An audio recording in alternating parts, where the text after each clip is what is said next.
Well, Matt Rhule's tenure has started in Lincoln, and heading into year two, we have a lot of questions. And to answer those questions, I'm here with Wilson Dittman.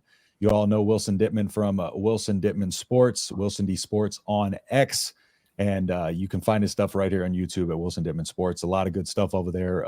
He is into the film, he's into the recruiting. So enjoy, working with him. Had him on a couple times, and he's our expert today. I am getting out of the way as a host of the show, so that way I don't bring any bias and takes. We have somebody in here who kind of knows around the program as well. So Wilson, thanks for joining us, and how you doing today, man?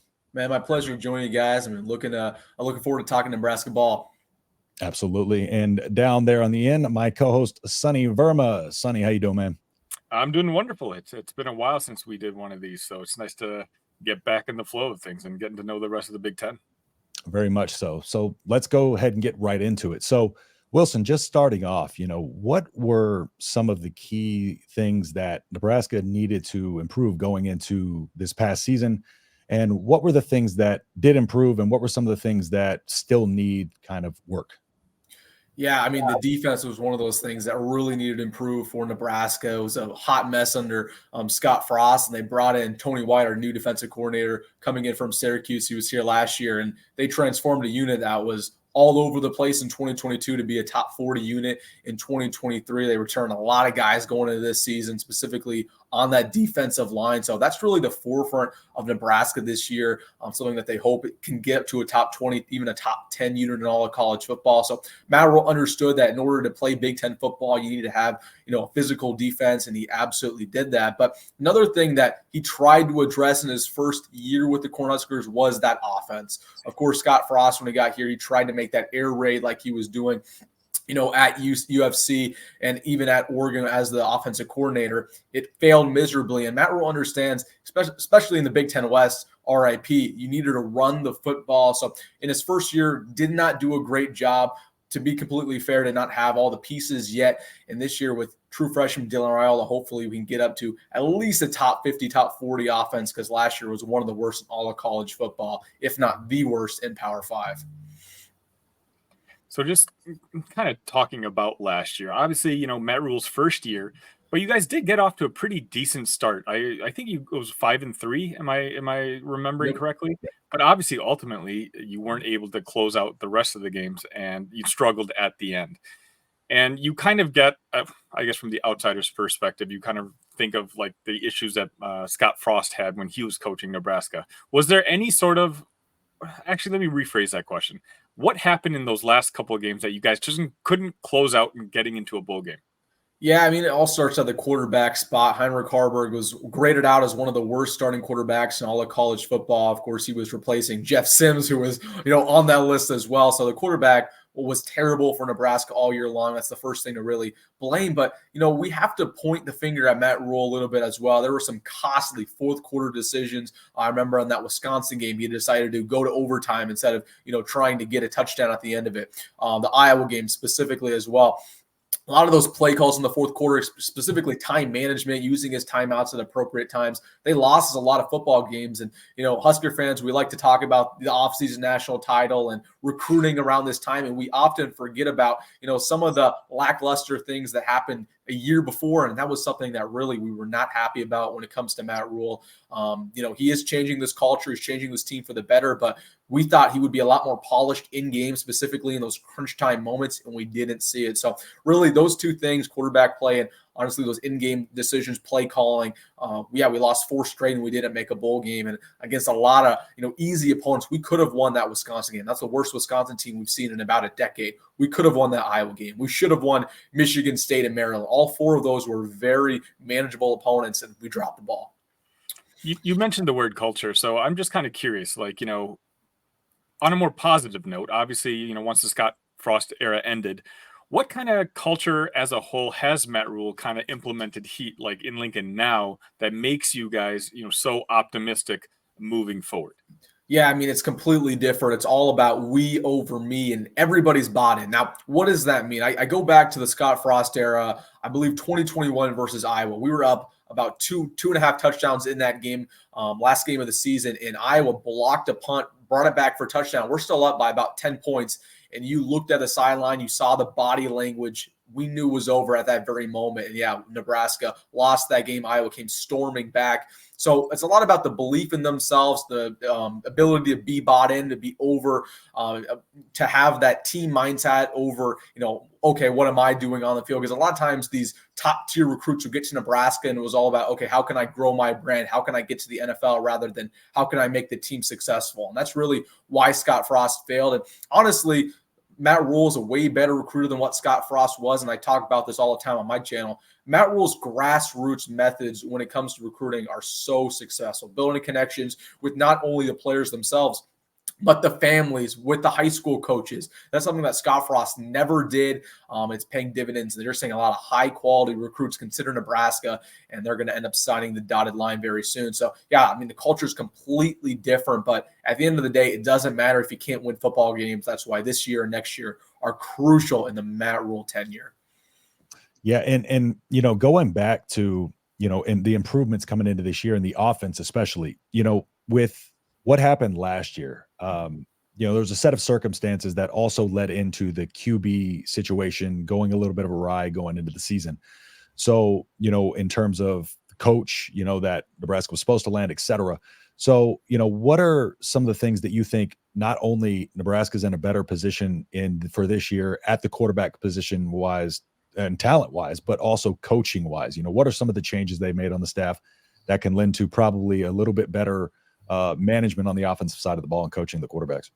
I mean, yeah, the big storyline over the offseason was Nebraska landing Dylan Raiola, a 5-star quarterback, the last 5-star to commit to Nebraska in over a decade. But the thing that people aren't talking about is that Nebraska also got a new piece on that offensive coaching staff, Glenn Thomas, who's going to be the quarterback's coach along with co-offensive coordinator. And this is a guy who's been with Matt Rhule in the past. He's been in the NFL. He's developed guys like Matt Ryan. And he has all the experience in the world, and he's really going to facilitate more of a pass-first offense. It's still going to be about 50-50, but he knows how to bring that level to Nebraska's offense going forward. So I was really pleased with that addition. Again, he's done it at all levels, college, NFL. He's been with Matt Rhule. And he's going to get the best out of Dylan Raiola. And again, going back to Dylan Raiola, this is the most talented quarterback that's been at Nebraska maybe ever. He is the real deal. He comes from a great family, of course. Dominic Raiola, past Nebraska legend. Donovan Raiola, our O-line coach, past Wisconsin legend. So, again, he's a guy who has a great arm. He can throw it legit 60, 70 yards, great accuracy. Again, he was rated as the number 1 quarterback in the country. I think some other sites had him as number 2, number 3. He should be number 1. And, yeah, he's probably going to be one of only 2 or 3 true freshman starting quarterbacks this year, undisputed. And we're hoping he has a big season. So, yeah, really that addition of Dylan Raiola plus Glenn Thomas, who's going to add just a different dimension to this offense. Last year was all about running with the quarterback, running down the middle, and we just didn't have enough talent in the offense to facilitate that level of play. Now adding some more passing to the mix, adding more shotgun. That's what Glenn Thomas is going to bring. And again, he knows how to develop these guys. He knows how to bring the best out of players, and hopefully he does so with Raiola and the rest of these players. Yeah, to add to that point, with Satterfield having to coach tight ends, quarterbacks, and the offense, that made it a lot more difficult for him to focus on, because Nebraska's taking the tight end room very, very seriously right now. It's Matt Rhule preaches how important that position is, and having him spread out across all of those, 3 different spots would lend to, a big issue in terms of trying to get these guys ready for game prep and game week. So, let's looking at some of the additions that the team has made this offseason outside of the quarterback position. What are some of the additions, whether it be, in the portal or recruiting, that you're most excited for, that you think will help Nebraska most this year in making that year 2 jump under Rhule? Yeah, let's just start off with the portal, because those are the players you're going to see on the field this year for the Huskers. Wide receiver transfer Jamal Banks is coming in from Wake Forest, and man, he did it all over there for the Demon Deacons, had back-to-back seasons with 600-plus yards, and he's a player that I truly believe if he had better quarterback play last year at Wake Forest, he would already be in the NFL. He's listed at 6'4". He's very built. He's just a standard go up and get a jump ball type of player. So really feel good about him. He's the unquestioned wide receiver 1 going into the season for Nebraska. Should be one of the better wide receivers just in the conference, period. So Jamal Banks, that was a huge addition. Hopefully he's Dylan Raiola's right-hand man. But another addition that I really felt good about is on the defensive side of the football, specifically in the linebacker group. Stephon Thompson comes in from Syracuse. And if you're not familiar with him, he's been one of the more productive linebackers in the country the last 4 years. Has started basically since he got on campus over there for the Orange. And yeah, he's been hit by the injury bug time and time again, but he's had some very productive seasons in 2023, 2021.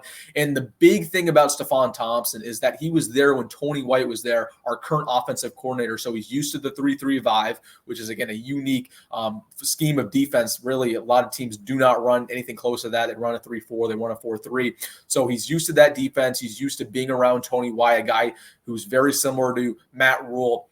And hopefully he's a kind of a plug-and-play veteran in a linebacker room that's honestly probably going to struggle for Nebraska this year. You lose your two most productive guys from 2023. There's a lot of young, raw players there who honestly have a very high ceiling, but we just haven't seen that yet. So Stephon Thompson, another player there in the transfer portal. And I want to take it to one recruit that I really like from Nebraska, and this is back on the wide receiver spot. This is Ja'Cory Barney, 4-star wide receiver coming in from Miami, Florida.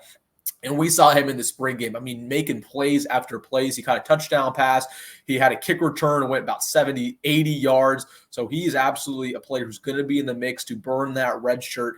And hopefully going into his true sophomore campaign a year from now, he's going to be one of the best returning wide receivers in all of college football. So looking forward to those players specifically. Matt Rhule did a good job, addressing the transfer portal. He doesn't overhaul the team like a lot of these other programs. You look at Ole Miss, Penn State, they're getting 15, 20 guys in the portal. Matt Rhule's not doing that. He's just getting guys at positions of need, 5, 6, 7 players at most, and then addressing the rest of the team through high school recruiting. Taking a look at your guys' schedule, the first, 6 or 7 games are, how do I say this, pretty reasonable on a Nebraska end. Now, obviously, ideally, you sweep through that, and then because you have a gauntlet of a schedule at the end. So, right. So, what's an unacceptable record in those first 6 games where all of a sudden you might start be thinking about pressing that panic button? Yeah, 3-4, that would be awful for Nebraska. You're looking at a first 7 games that includes UTEP, Colorado, Northern Iowa. all 3 of those games should be victories for Nebraska. And then after that, you're getting to the Big Ten slate. You play Indiana, you play Illinois, you play Rutgers. I believe you play Purdue as well. So that 4 a little bit tougher, but if you win, if you don't even come out of that with a winning record, yeah, that's going to be a red flag for Nebraska. And that means everything went wrong. Dylan Raiola is not up to snuff. He might have gotten injured. He just might be going through that freshman, capabilities, right, where he's struggling and not used to the speed of the game. So again, that's if everything went wrong. I think if you ask most Nebraska fans, they wouldn't even be happy with 4-3. You really have to get out of that 5-2, even 6-1. I know that would make a lot of Husker fans feel a lot better because, like you just said, Sonny, those last 5 games are tough. You play Ohio State at Columbus. That's going to be a loss. You play USC and UCLA. Hopefully you can go 1-1 at best in that stretch.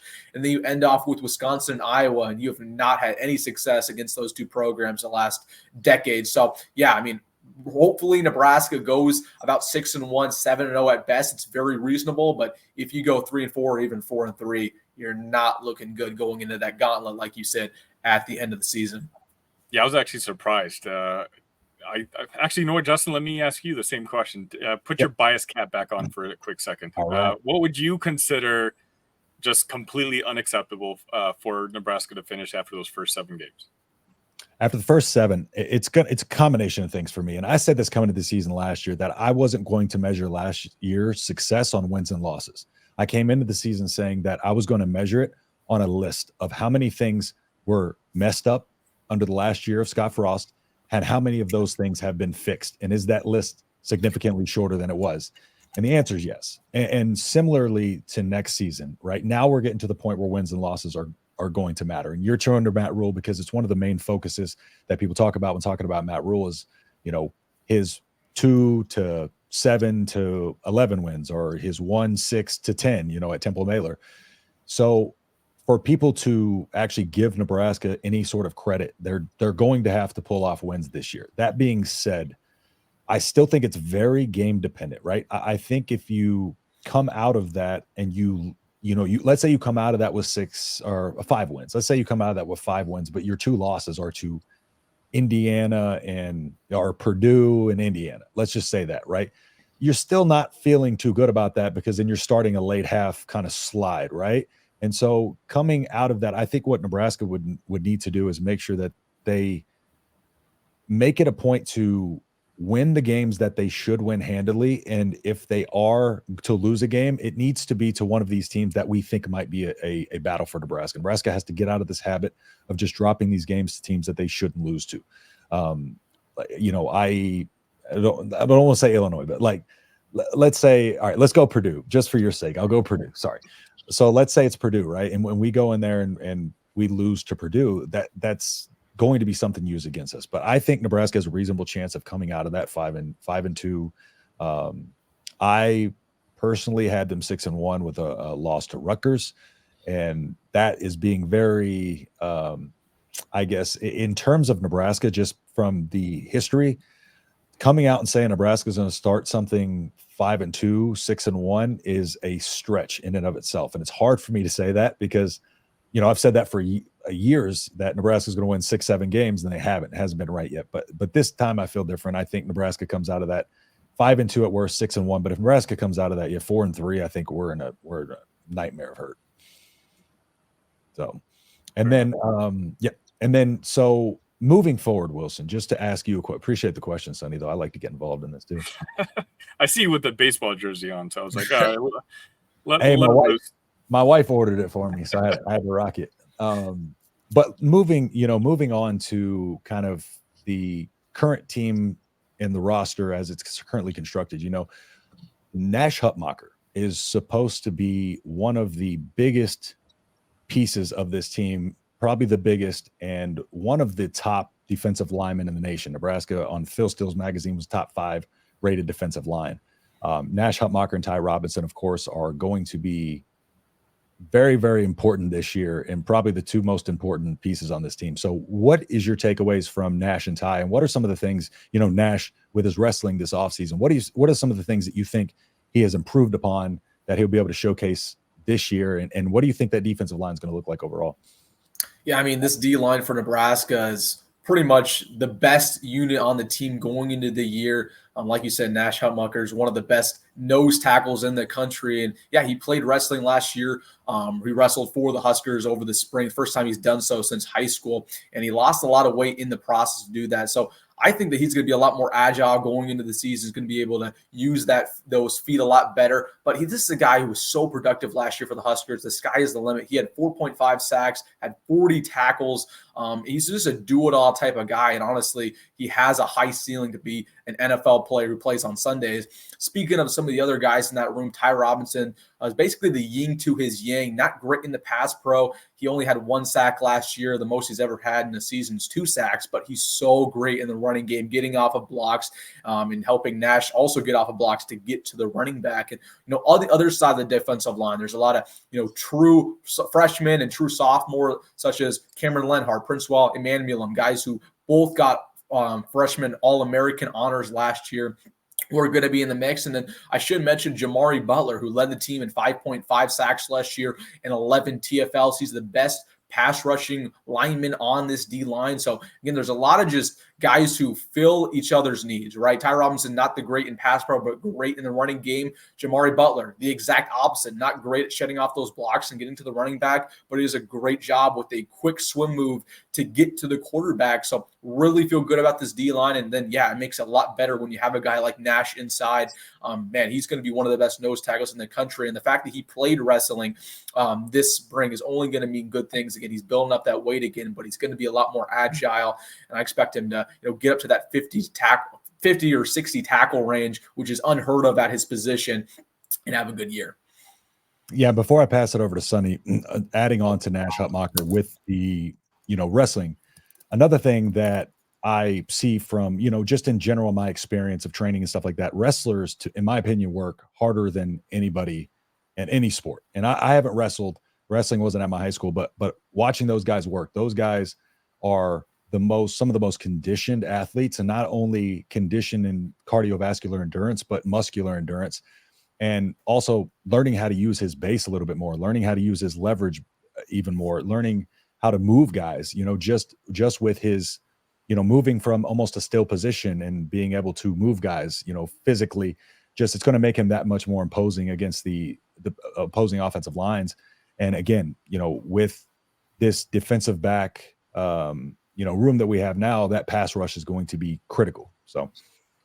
Yeah, I mean, that was a good point. When we talk about nose tackles all the time, they're honestly about 50% on the field, 50% off the field because they have to catch their breath because they're not well conditioned. We've seen that all the time with some really good Nebraska nose tackles in the past. Malik Collins, Vincent Valentine. I mean, those are guys who were barely on the field, 50, 60% of the time because they, were not conditioned. It's really hard to be conditioned when you're expected to be 300, 330 pounds. Now, Nash, that's not the case with him. He's going to be on the field for the majority of the snaps for the Huskers.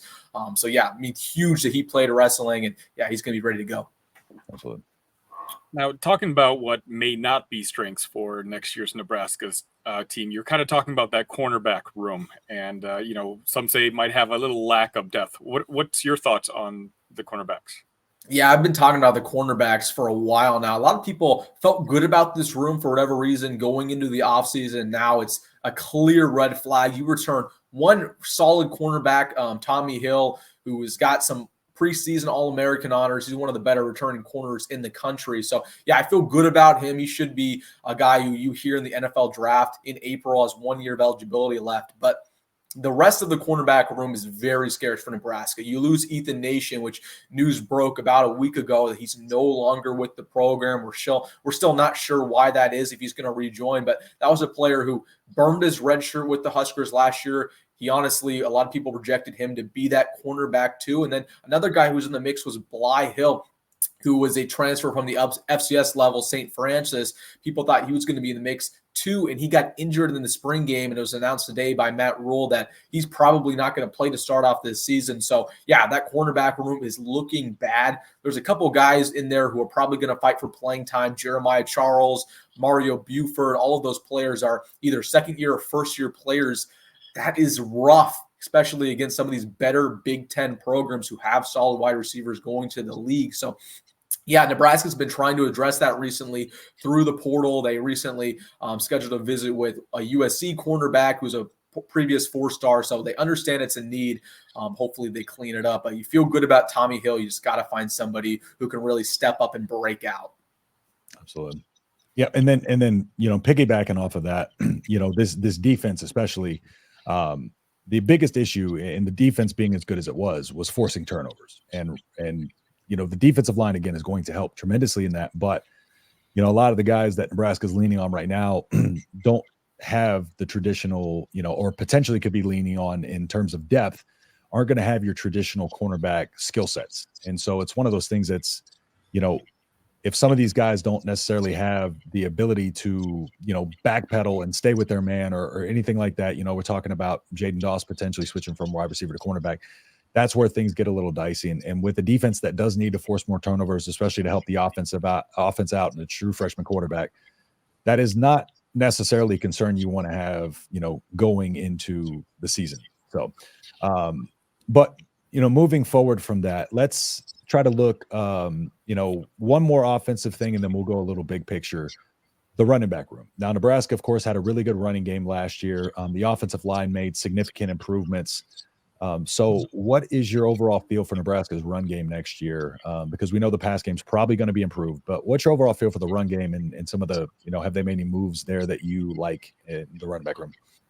Yeah, one thing I failed to mention earlier in the video when talking about why Nebraska collapsed in those last 4 games was because they relied so heavily on that running game, but the running backs got so banged up. Gabe Ervin got injured and was out for the year. Ramir Johnson got injured and was out for the year. Now, all of those guys are coming back. They're completely healthy. Gabe Ervin will be ready to go for fall camp. So, yeah, Nebraska's running back room is looking very good. They brought in the transfer from Oregon, former 4-star Dante Dowdle, who's going to be that power back for the Huskers this year. But who I think is going to start for Nebraska is actually Emmett Johnson, a player who started in the back half of the season for the Cornhuskers and just has a completely high upside. He was the player of the year in Minnesota high school football as his senior campaign. Kind of a late bloomer, didn't really have too many offers, didn't go to too many recruiting camps, but a guy who rushed for about 3,000 yards. In Minnesota high school football, that's all they do, run the football down their throat. So Emmett Johnson has a high ceiling. He has the ability to run about a 4.5, 4.4, but he also has a little bit of a nasty in him. He has the ability to also, lower his shoulder, truck a guy over. He has really quick feet, good vision when finding that B gap, C gap, and he explodes through it. So really feel good about Emmett Johnson, but I love the depth for Nebraska.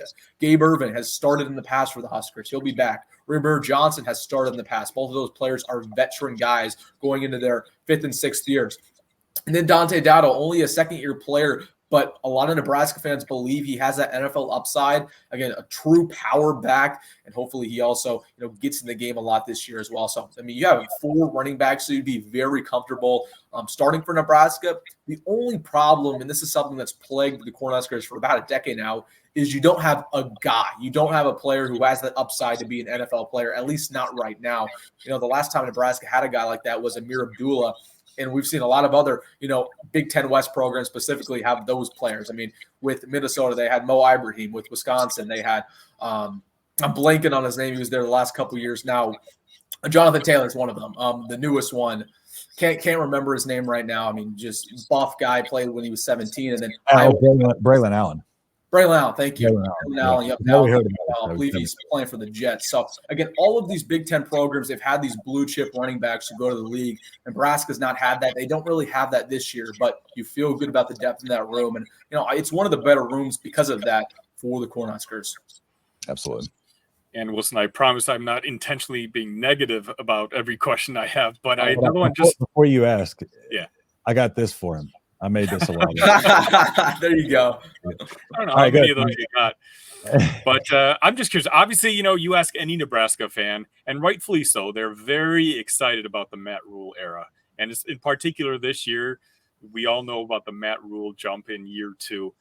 But let me just say, let's just paint out a scenario, a hypothetical. In 3-4 years, there's going to be a coaching change with Nebraska. Things didn't work out. Is there anything you see going on right now where you can kind of see like the potential of it being like the kryptonite for the Matt Rhule era? Yeah, first off, I like that you're asking some negative questions. There are a couple of things with Nebraska that aren't going the way they're supposed to be going. And I think a lot of times we like to overshadow that. Of course, it's Kool-Aid season, but there's a reason this team hasn't made a bowl game since 2016, right? We're a flawed team. We have a flawed coaching staff, just like almost every other program. So, yeah, there's a couple of things that Nebraska, in my opinion, should be doing a little bit better. Recruiting, they're doing a very good job right now, but it goes down to winning. If you win 5 games next year, win 4 games next year, you will not be able to get these 5 stars, 4 stars, even on campus anymore. And Matt Rhule is going to revert back to what he did at Baylor and what he did at Temple. He was not a good recruiter there. At best, in that scenario, you're winning 7-8 games. At worst, you're going back to 3-4 wins. So, yeah, I think in order to keep recruiting at a high level, you got to win. And that's a big question mark for Nebraska. We've seen the ability, to lose those close games, which brings me to my number 2 thing about the Matt Rhule era is that, it's those in-game decisions that plague Nebraska this year, losing again to Iowa at last second, losing to Wisconsin in overtime, losing to Maryland last second, Michigan State. All of those games could have been won and honestly were lost because Matt Rhule's time decision-making and the timeouts at the wrong time and deciding to go to overtime over playing for the win.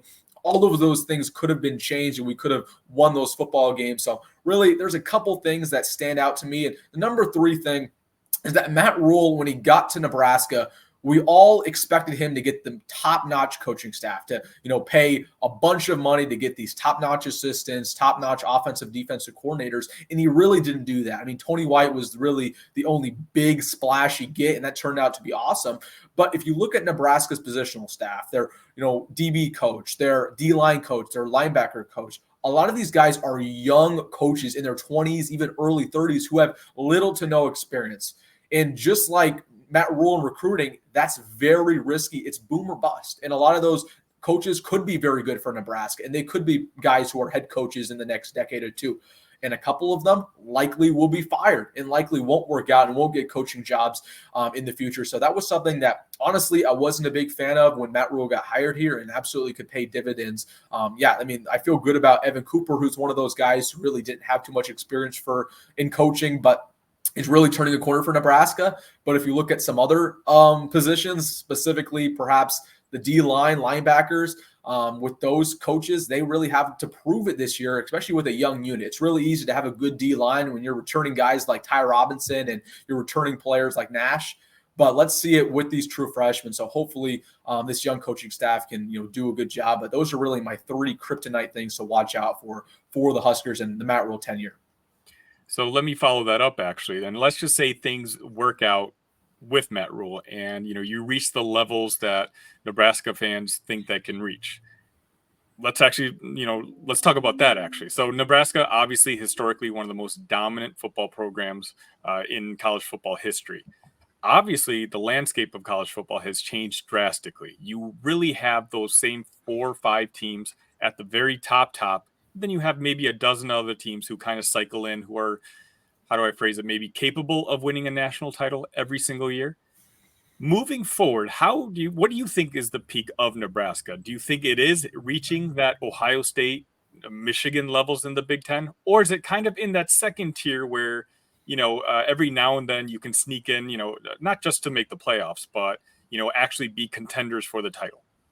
Yeah, I mean, it's a tough question, and a lot of Husker fans probably won't like my response, but yeah, it's definitely in that second tier. That's the peak that I think Nebraska can get to, perhaps like a better version of what Wisconsin has been in the 2010s. I don't think Nebraska is going to get to that level, where they're in Alabama, they're in Ohio State, they're in Georgia, they're in Michigan. And, there's a couple reasons why I think, Nebraska's location is not ideal. A lot of those other programs like Michigan, I mean, that state produces a lot of 4-star, even 5-star recruits every cycle. Same thing with Ohio, same thing with Georgia. Alabama recruits those surrounding states. So Nebraska's not in a great area when it comes to recruiting. Of course, it's really hard to pull these West Coast kids and move them over to Lincoln, Nebraska, basically in their eyes, in the middle of nowhere. So that's one thing that's always been a concern. But, speaking of Matt Rhule, I love Matt Rhule as a coach. We just have never seen the ability for him to have a program of that stature, right? The best thing he's ever done in a program was at Baylor, and he won a Big 12 title. Now, I think if everything goes right for Nebraska, the recruiting is going to go on an exponential rate. You'll be able to get 5 stars in the future. You're going to be able to get top 10, even top 5 classes. Matt Rhule's never done that. So I think the sky's the limit. I think he can win 10, 11, 12 games, but will it be consistent? Probably not, for the reasons I've named. It's super hard in modern day college football. Again, like you said, we haven't seen too many teams break through from the second level to the first level. I mean, Georgia would have to be, and Michigan, the 2 most recent, but I mean, those are programs that have been knocking on the door for a very long time. Michigan, or it's not Michigan, Nebraska, they haven't even been close. So in order for Nebraska to get to that first level, I mean, they're going to have to be on that second level for a very long time. So definitely something to watch. But I don't think we're going to be in Alabama anytime soon. And, I know a lot of Big Ten fans watching this are going to agree. Husker fans probably won't. Yeah, I'm with you on that. I was asked that same thing on a show the other a couple days ago, actually. And, I said, I think Matt Rhule's, I guess average or where he will end up, what you can expect on a year-to-year basis. Now, he may have his seasons where Nebraska wins, loses 1 game or something like that, but I put it in that 9 to 10 win echelon. Like I would say 8 to 10, is kind of like with 8 and 9 being kind of the more likely scenarios, and then 10 plus being the upside scenarios. So I'm right there with you in NIL. Just Nebraska had a potential to really, Nebraska's NIL is good, don't get me wrong, but to be up there with those teams, you have to have your NIL compete with those teams. And what Trev did with the 1890 collective and really dropped the ball in terms of the NIL, that kind of has set Nebraska back in that regard as well.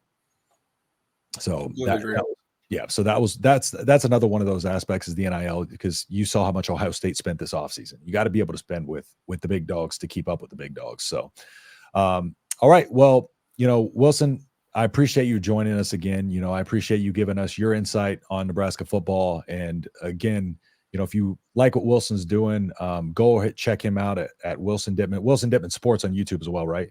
Yep. And Wilson D Sports on Twitter. And go ahead and tell them what you got coming up, Wilson.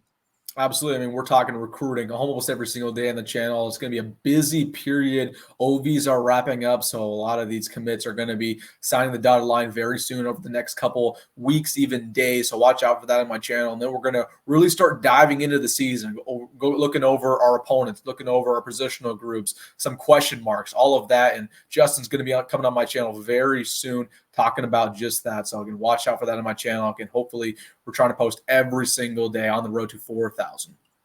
Y'all go check him out. Links will be in the description to all of his stuff. And Sonny, why don't you go tell the people the latest on what you got going on? For sure. First and foremost, I know we took a little break here on Big Ten Show, but we're so close to hitting that 1,000 subscriber mark. And we've been kind of saving the Nebraska show for being the one team that's going to push us over the mark. So Huskers fans, don't disappoint us. Definitely hit that like button, hit that subscribe button, get us over the hump.